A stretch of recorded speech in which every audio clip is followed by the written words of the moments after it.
નમસ્કાર વિદ્યાર્થી મિત્રો, વેટ ડિજિટલ એજ્યુકેશનમાં આપ સર્વે મિત્રોનું હાર્દિક સ્વાગત છે। વિદ્યાર્થી મિત્રો, આજે આપણે જોવાના છે ગુજરાત માધ્યમિક અને ઉચ્ચતર માધ્યમિક શિક્ષણ બોર્ડ ગાંધીનગર દ્વારા જે જાન્યુઆરી 2023 ની ટાઈપિંગ મિસ્ટેક છે 2024 આવશે અને પ્રશ્ન બેંક 5 નું આપણે સોલ્યુશનની ચર્ચા કરીશું, જેમાં ધોરણ 11 વિષય છે આંકડા શાસ્ત્ર। તો એનું સોલ્યુશનની ચર્ચા કરીએ પહેલા ખાસ ચેનલમાં નવા હોય તો ચેનલ સબસ્ક્રાઇબ કરી દેજો, કેમ કે આપણી ચેનલમાંથી આવી રીતના આગળની જે દરેક એકમ કસોટીના પેપરો છે એનું સોલ્યુશન છે એ પણ મળી જશે। આ સિવાય જે ટૂંક સમયમાં આવવાની છે દ્વિતીય પરીક્ષા એના પેપરો, એનું સોલ્યુશનની પીડીએફ મટીરિયલ, આ સિવાય વાર્ષિક પરીક્ષાના પેપરો બધું તમને ક્યાંથી મળશે એની ચર્ચા આપણે આગળ કરીએ। તો ખાસ તમારા મિત્રોને શેર કરી દેજો, બેલ આઇકન ઓન રાખજો, જેથી કરીને તમને નવી માહિતી મળી નોટિફિકેશન દ્વારા મળી રહે। તો ચાલો જોઈએ, વિભાગ એ છે કે ભાઈ નીચે આપેલા બહુ વિકલ્પ પ્રશ્નોમાંથી સાચો વિકલ્પ પસંદ કરીને જવાબ આપણે લખવાનો છે। તો કે ભાઈ એનસીઆર ની કિંમત નીચેનામાંથી કોના બરાબર હોય છે? તો જો જવાબ આવશે NCN - R, એટલે કે બી જવાબ સાચો છે। NCO માં પ્લસ વત્તા NCN ની કિંમત શોધો, તો જવાબ આવશે બી એટલે સી એટલે 2 આવશે। શું આવશે? 2। તમને અહીં આપેલું છે ત્રીજો પ્રશ્ન છે, કૌંસમાં x + n કૌંસની ઉપર n-1 ઘાત આપેલી છે ના વિતરણમાં કુલ કેટલા પદ હોય છે? તો જવાબ આવશે ઓપ્શન એ, કેટલા હોય છે? n। હવે ઘણા વિદ્યાર્થીને પ્રશ્ન હોય છે કે સર અમે તમે એમ કીધું કે દ્વિતીય પરીક્ષાના પેપરો મળશે, ક્યાંથી મળશે? તો મિત્રો આપણી એપ્લિકેશન છે વેટ ડિજિટલ એજ્યુકેશન, જે તમે પ્લે સ્ટોર ત્યાંથી તમે ગેમ ને એવું ડાઉનલોડ કરો છો ને, હા ત્યાં જઈને સર્ચ કરશો એટલે આવો લોગો આવશે, આવું નામ આવશે, એને તમારે ઇન્સ્ટોલ કરી દેવાની છે। પછી ઓપન કરશો એટલે આવું પેજ આવશે। હવે અહીંયા તમારે તમારો મોબાઈલ નંબર એન્ટર કરીને સેન્ડ ઓટીપી કરવાનો છે, એટલે 4 આંકડાનો ઓટીપી આવશે, નાખી દેશો એટલે તમે લોગિન થઈ જશો। રાઈટ, સબમિટ આપશો એટલે લોગિન થઈ જશો। હવે આવું પેજ આવશે, અહીંયા તમને શું મળશે? તો કે આપણે જે વાત કરી કોમર્સ અને આર્ટ્સના વિદ્યાર્થીઓ માટે દ્વિતીય પરીક્ષાના પેપરો, એનું સોલ્યુશન માહિતી મુકાઈ ગઈ છે, એ પણ તમે મેળવી શકો છો। આ સિવાય બીજું શું છે તો કે જે ઇકોનોમિક્સ જેવા વિષયો તમને વાંચવામાં તકલીફ પડતી હોય તેનું રંગીન મટીરિયલ છે શોર્ટકટ સાથેનું। આ સિવાય અહીંયા જશો એટલે આગળની એકમ કસોટીના પેપરોનું સોલ્યુશન મળી જશે। અહીંયા જશો તો તમને શું મળશે તો કે ભાઈ ધોરણ વાઇઝ લિસ્ટ ખુલશે, એમાં જે ધોરણમાં જશો એના વિષય ખુલશે, એ વિષય ઉપર ક્લિક કરશો એટલે એના પાઠ આવશે, પાઠ ઉપર ક્લિક કરશો એટલે એને શું આવશે? પાઠની સમજૂતી, સ્વાધ્યાય એવું મટીરિયલ મળી જશે।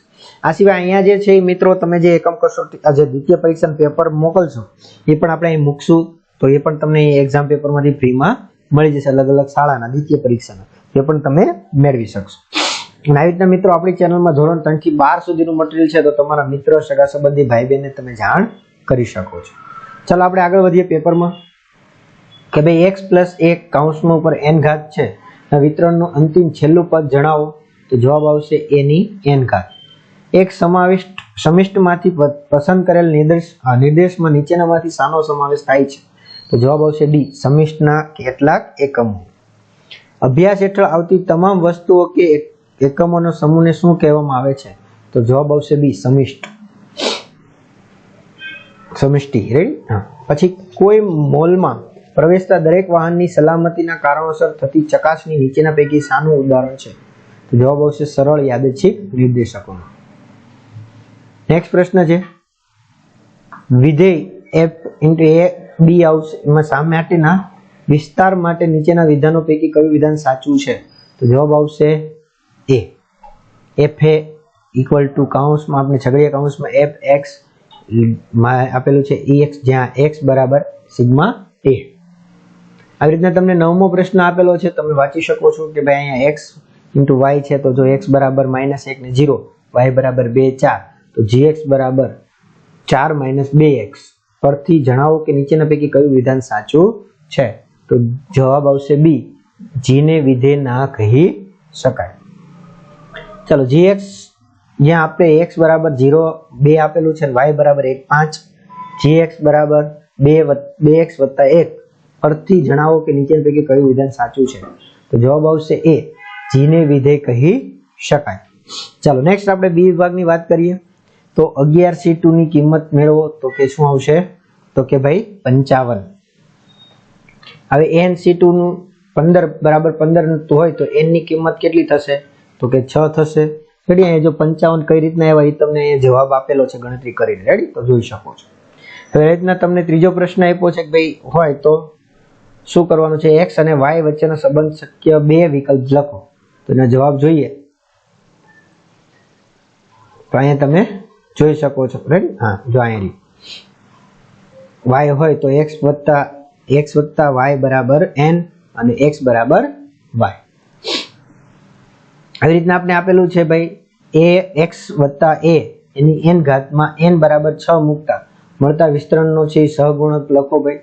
તો આપણે આપેલું છે જો અહીંયા રહ્યું,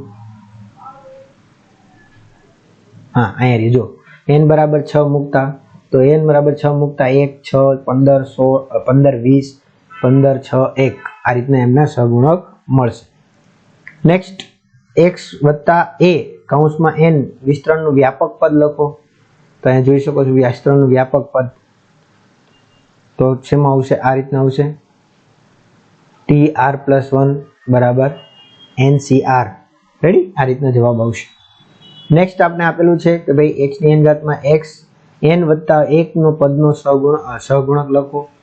તો તમે અહીંયા જોઈ શકશો અહીંયા ચાલો તેનો જવાબ આવશે આવી રીતના આખો જવાબ એમનો થશે. તો તમે વિડીયો પોઝ કરીને પણ લખી શકો છો. સૌથી વધુ પ્રચલિત યાદચ્છિક સંખ્યાનું કોષ્ટક કયું છે તો કે LHC ટીપેટ નું છે. પછી સરળ યાદચ્છિક પુરવણી સહિત નિર્દેશકોના અર્થ સમજાવો અને સરળ યાદચ્છિક પુરવણી રહિત નિર્દેશકોના અર્થ સમજાવો.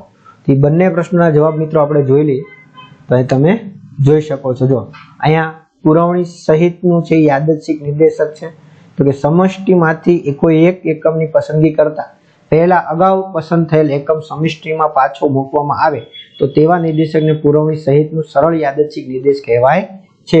આ રીતે મળતો પ્રદેશી નિર્દેશ પુરવણી છે સહિત સરળ યાદચ્છિક નિર્દેશ કહેવાય. હવે એ રીતના બીજો પ્રશ્ન હતો આપણો નેક્સ્ટ પુરવણી રહિતનું સરળ યાદચ્છિક નિર્દેશક તો કે સમષ્ટિમાંથી કોઈ પણ એકમની પસંદગી કરતા પહેલા અગાઉ પસંદ થયેલ એકમની સમષ્ટિમાં પાછો મૂકવામાં ન આવે તો તેવા નિર્દેશની પુરવણી રહિતનું સરળ યાદચ્છિક નિર્દેશ કહેવાય છે.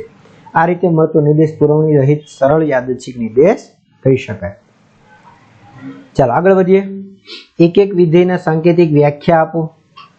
તો જોઈ શકો છો ભાઈ એક એક વિધેયની સાંકેતિક વ્યાખ્યા છે ને. હા ધારો કે f a * b જો પ્રદેશ ગણમાં બંને ભિન્ન ઘટકો x1 x2 માટે f કૌંસમાં x1 ≠ f કૌંસમાં x2 થાય તો વિધેયકને એક એક વિધેયક કહેવાય. ચાલો બીજો પ્રશ્ન જોઈએ. અનેક એક વિધેયકની સાંકેતિક વ્યાખ્યા.